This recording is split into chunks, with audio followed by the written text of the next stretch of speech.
Tell me if this sounds familiar. You receive a new short form video editing project from your client, so then you begin to work on that project. Things are going very well, you're enjoying the process, you're genuinely happy actually working on that project. Until you actually send in the very first draft towards your client. This is where a lot of your stress and anxiety comes into play. You realize at the back of your mind, it's going to be an entire list, an entire book just full of revisions. So then you begin to send that project onto frame.io or maybe on Slack, and then they begin to review your project. But as they're reviewing the project, you're just like, why don't they actually like my original draft? Why don't they like the first version? Why can't this be the final version? So you start becoming very frustrated yourself. You start becoming very frustrated at this tedious process of how they're just breaking down your video. When they actually send you back the entire thing, it's essentially a new video. This video is going to end that for you right now. Let's go. So the first way to actually stop receiving endless amounts of client revisions is to ask questions before starting. You really want to make sure that you actually understand what your client wants. This is where clear communication comes into play, because you actually want to be on terms, on level with what they envision in their mind. If you can't actually break down what they want, it's going to be very hard to actually put it into practice in the editing timeline, in the editing software.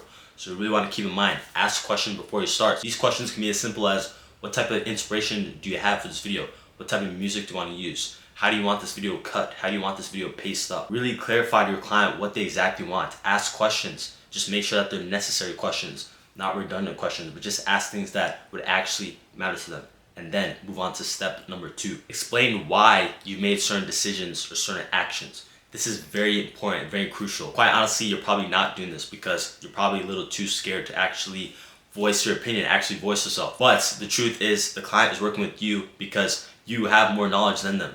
You actually understand more about video editing, content creation than them. That is why they're working with you. With that in mind, why would you be scared to actually show your knowledge, show your understanding, show your insights, show your wisdom, show your experience? They could go anywhere else, but they chose you for a specific reason. So you need to remember that reason. You need to honor that reason and actually show why they should listen to you. AKA, actually explain your decision, actually explain your thought process, actually explain the actions that you're taking. I'm not saying you have to argue with your clients or anything like this. Keep things professional. What I'm saying though is you need to be able to back up why you're doing what you're doing, because the last thing you want to be is just an executor.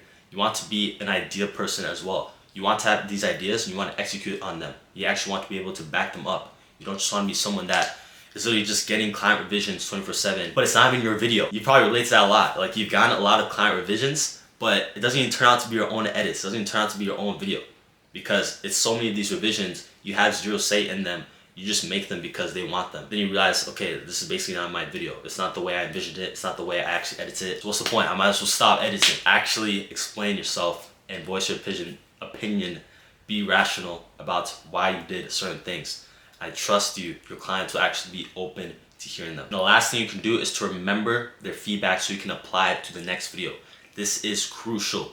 You really want to be taking mental notes. Ideally, write these notes in like a notepad or a Notion if you have to, but just remember the feedback that they're giving you from the last videos, the previous videos. The reason why you want to do this is because now you actually have a framework, an actual like reference point of what you can refer to when your client actually wants XYZ things in their video. So then you're not having to be on this constant rat loop, like I said earlier, of making the same revisions over and over again because you're not learning anything. You actually have to be learning, actually internalizing what they want, because deep down, all of these revisions actually lead to a certain style, a certain framework that the client has in mind. Maybe they're not saying it because they can't actually articulate it just yet, but with you actually being the person editing the video, actually creating the content, you having more knowledge than them, you should be able to define that framework over time by actually just seeing the patterns of like what revisions, what changes they actually want into the video, and then properly execute on that. So keep that in mind. You actually need to remember and apply and learn from these revisions. Don't just take the revisions and have it go over your head. Make sure you actually internalize what they're saying, so then you're not making the same mistakes every single time. Make sure that you actually review the video yourself through the lens of the client. That is a very important step that you can do. So that way, before you actually send the first draft, it's like you've already done the first draft. So then there's not that many or even any revisions for the second draft. That said, working with short form clients should be a fun and enjoyable process.